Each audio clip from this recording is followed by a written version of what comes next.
بسم الله الرحمن الرحيم الحمد لله حمد الشاكرين والصلاة والسلام على أشرف الأنبياء سيدنا محمد وعلى آله وصحبه أجمعين اللهم صل وسلم وبارك على سيدنا محمد طب القلوب ودوائها ونور الأبصار وضيائها وعافية الأبدان وشفائها وصلى الله وسلم وبارك على سيدنا محمد كلما ذكرك الذاكرون وغفل عن ذكرك الغافلون.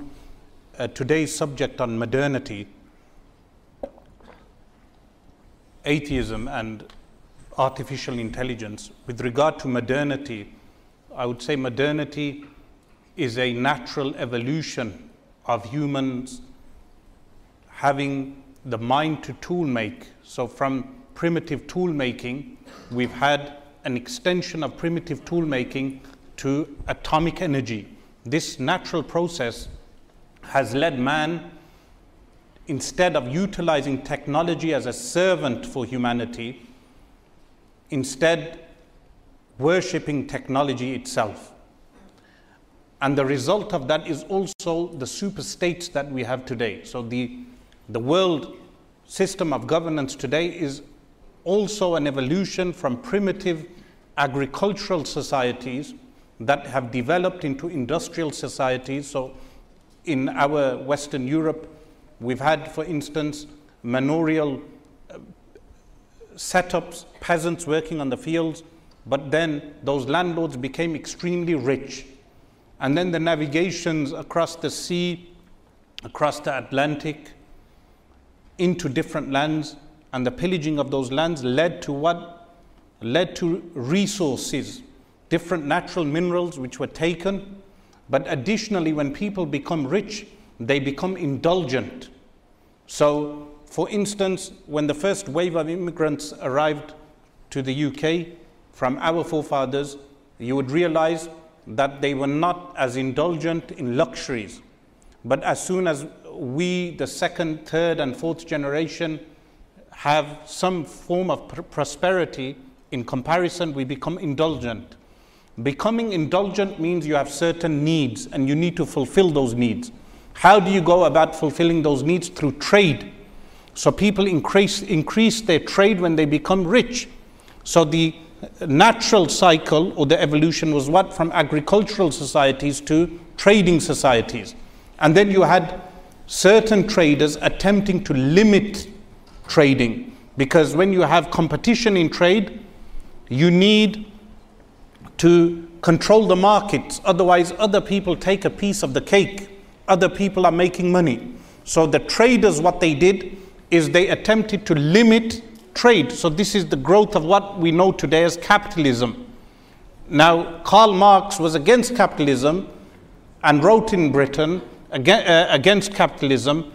When he wrote against capitalism in the 1850s, he himself had never set his foot in a factory.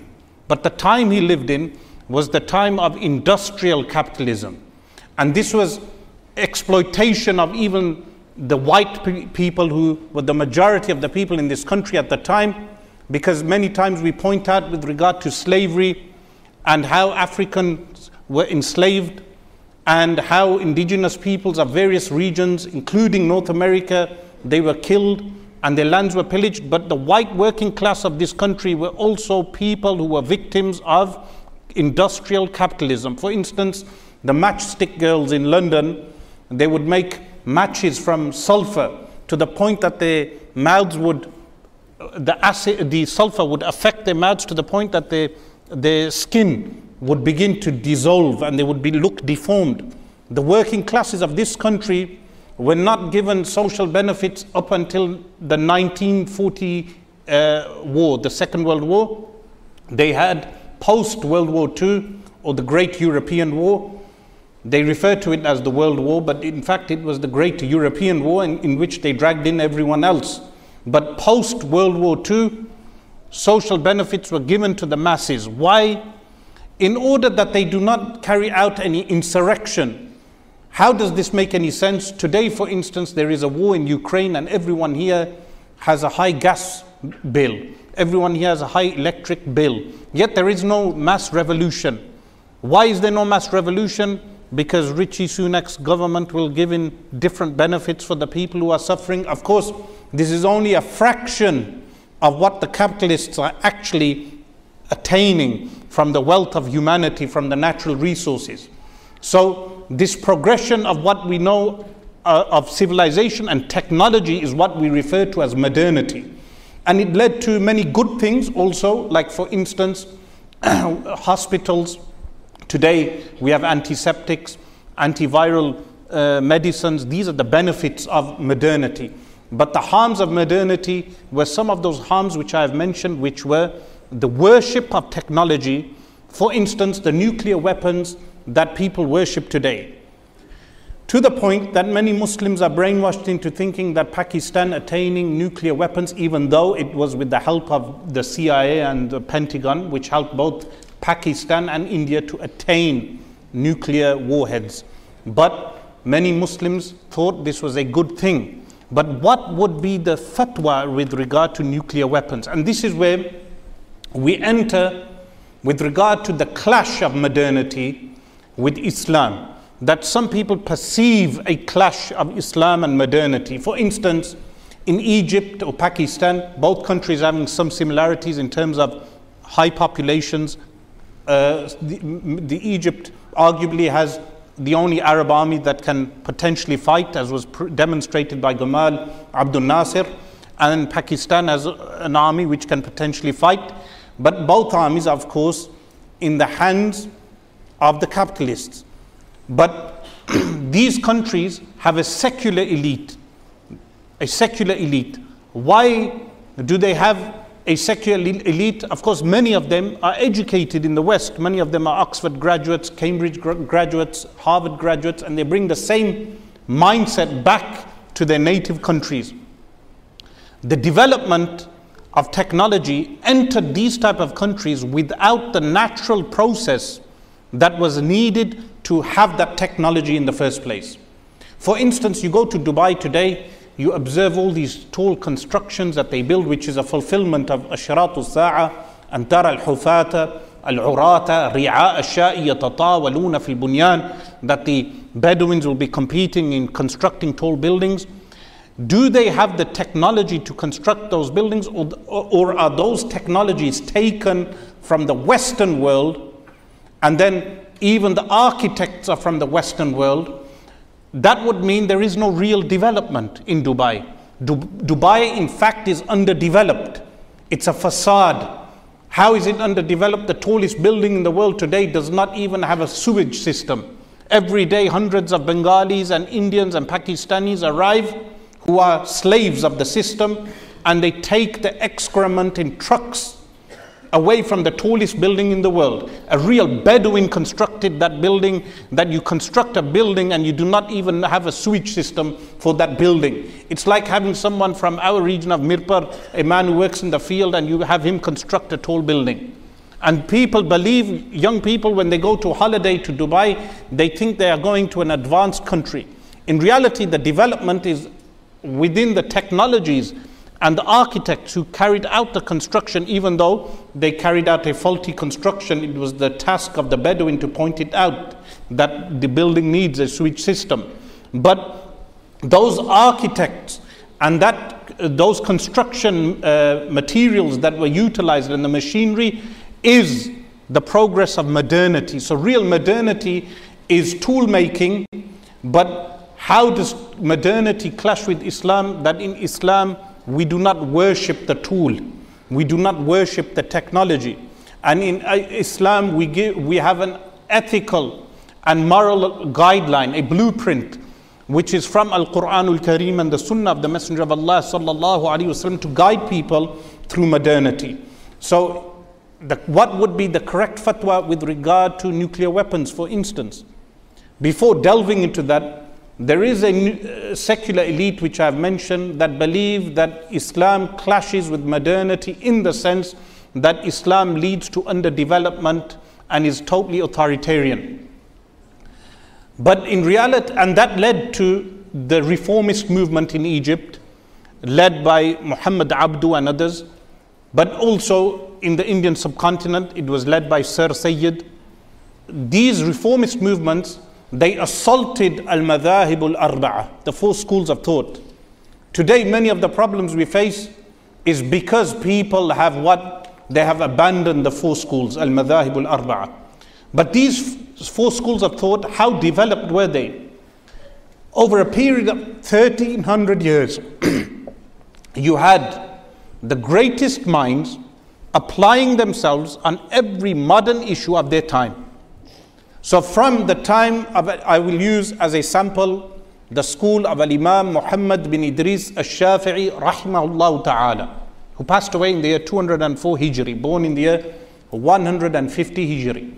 From his birth, he writes, after post studying with Al-Imam Malik rahimahullah and great ulama, including Al-Imam Abu Yusuf, the student of Al-Imam Abu Hanifa, he compiles Kitab al-Umm, which is deemed as his Al-Madhhab al-Qadim. He writes it in Iraq. And he also writes the first rendition or the first edition of Al-Risala. And then he moves to Egypt, where he is buried. And in the last few years of his life, he changes some of his positions. Why does he change them? Because of what he observes in Egypt.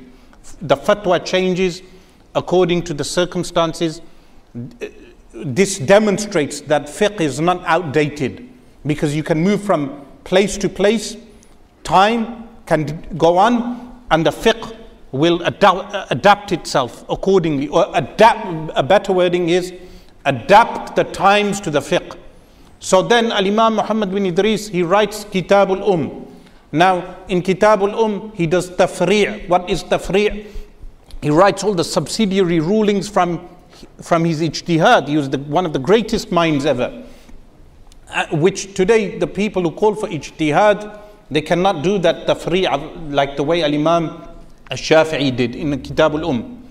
Then after him you have the people of the school in every century, like Al-Buwaiti and others, so many of them. What happens? They develop the fiqh.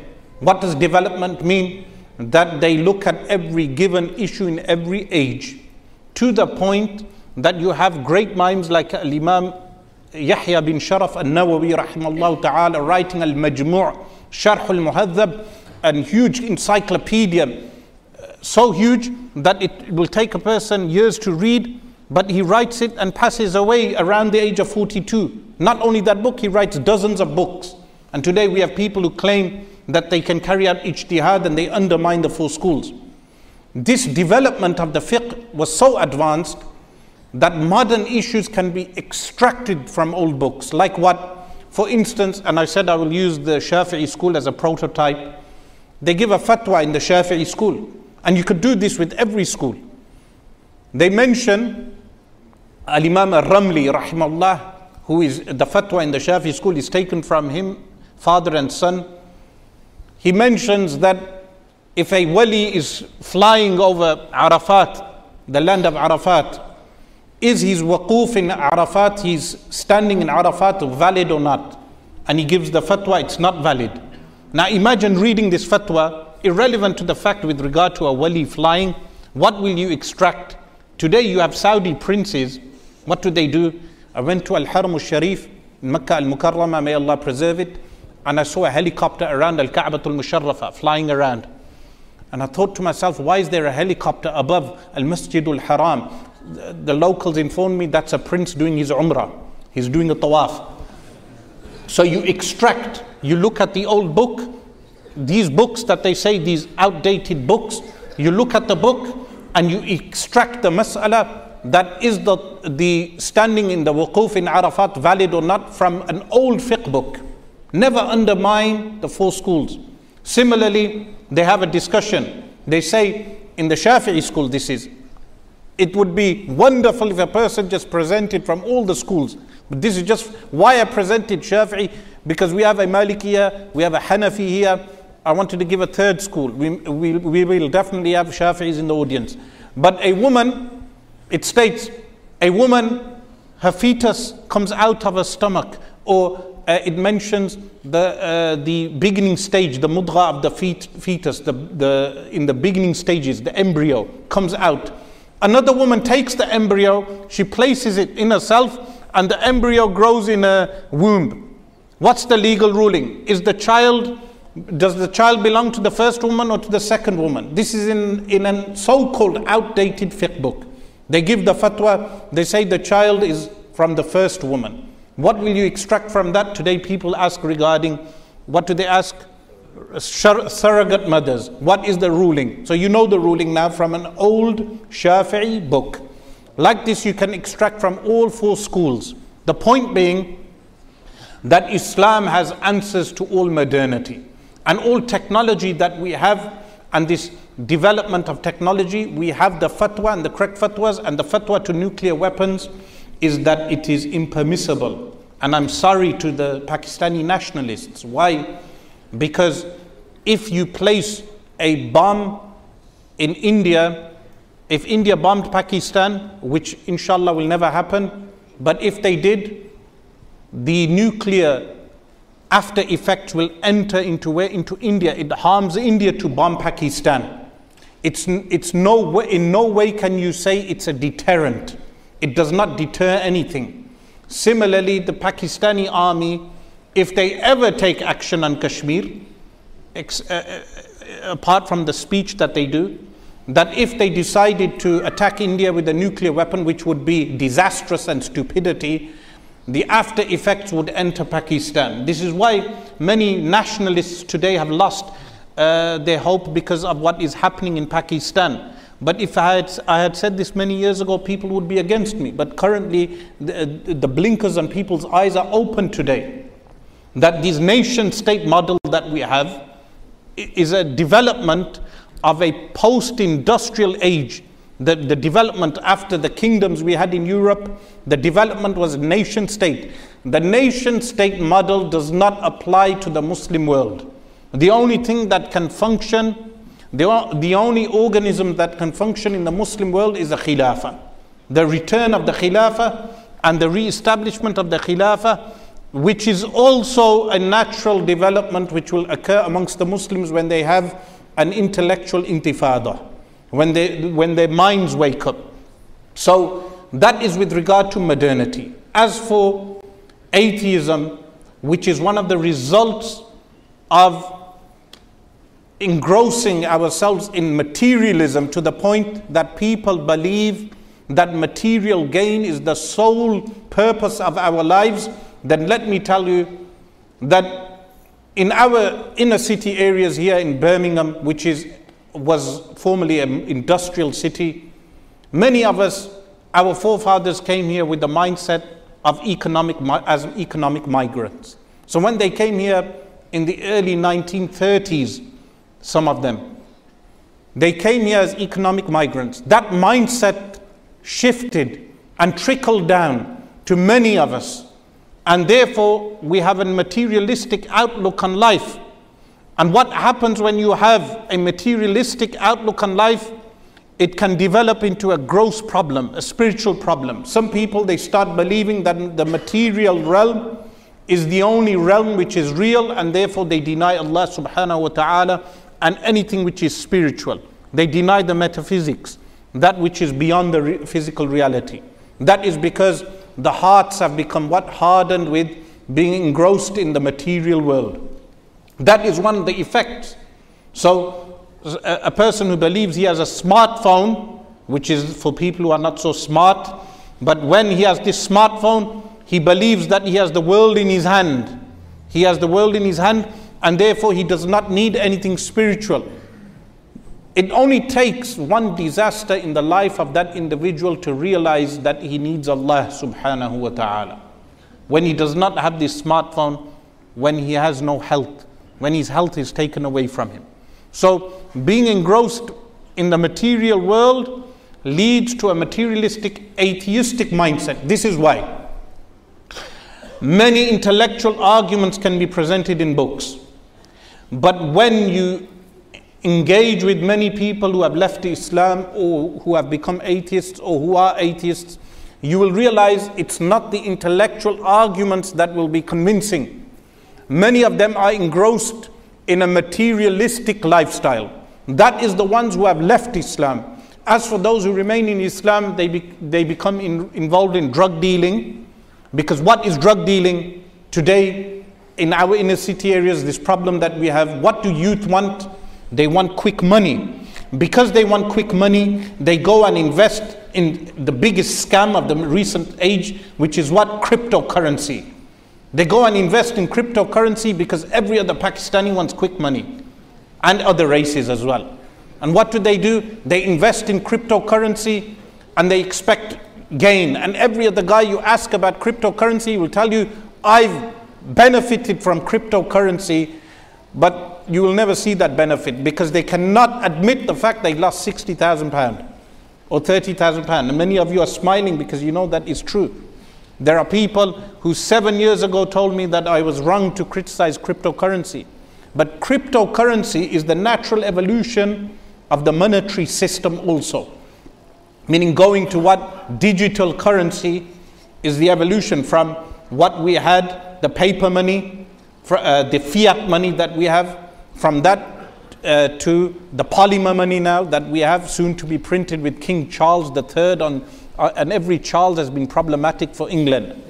So then the polymer money, that polymer money will develop into what? The currency, the digital currency. And the nation state, the natural development from kingdoms to nation states is what? Super states. So you had Euro, the super state, and then maybe even a global structure of a state. These are the natural developments of the world that we are witnessing. But our deen, the deen of Allah subhanahu wa ta'ala, instructs us with our own sharia, which I mentioned, which is contained within al-madhahib al-arba'a, the 4 schools of thought.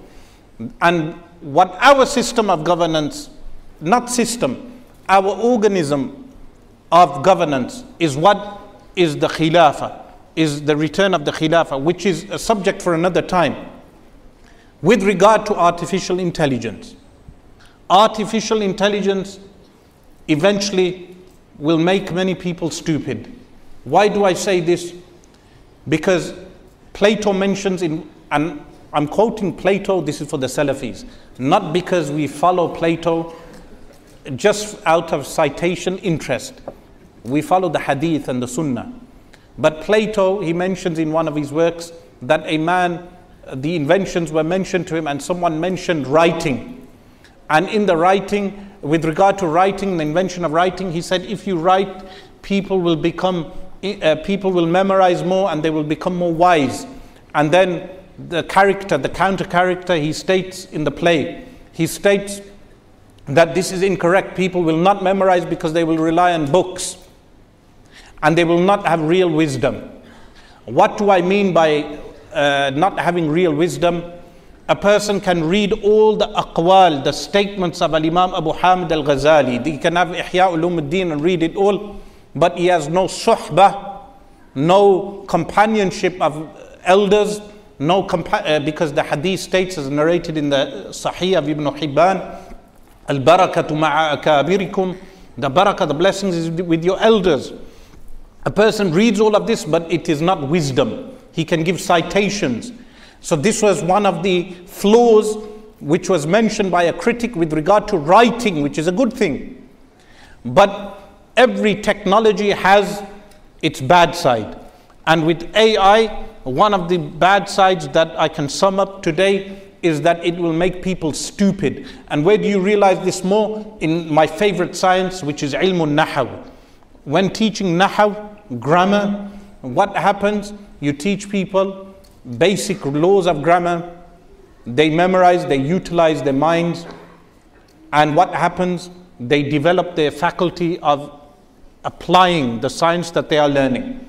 But imagine they had AI, they had nahaw in AI, they probably already have, and the person says to Siri or whatever other technology they have, please read out for me Sharh Miyati Amil, and Siri then reads out the entire text to them. The intelligence is not developed. And this will happen with many other things. For instance, when we do fact check, so many times in classes we may discuss historical facts, and during that time I will ask people the dates. They will not be familiar with the dates. When you ask them, when did the Irish potato famine happen? They have no idea. What year did the Bangladesh-Pakistani war occur? Many of the nationalists will know that. But different dates, you ask them, they will be unfamiliar. Why? Because they have not utilized their minds in memorizing, in learning. And in real learning is being able to decipher things, not just information. So there are people today who just go onto Google, take medical information without processing the information. Processing information requires professional skill and training. Professional skill and training happens with knowledge which is passed down. And I will finish with one example of this, which is that when they say that take your knowledge from ulama and not from books, why do they say this? Because an alim, he may have sat down for 60 years and read multiple books. And then when you sit in his class, he will give you the best quotes. He will give you the best quotes. It saves you from going down the long route. He will give you the best citations. But not only this, he took this from his teacher, and his teacher would have given him the best citations.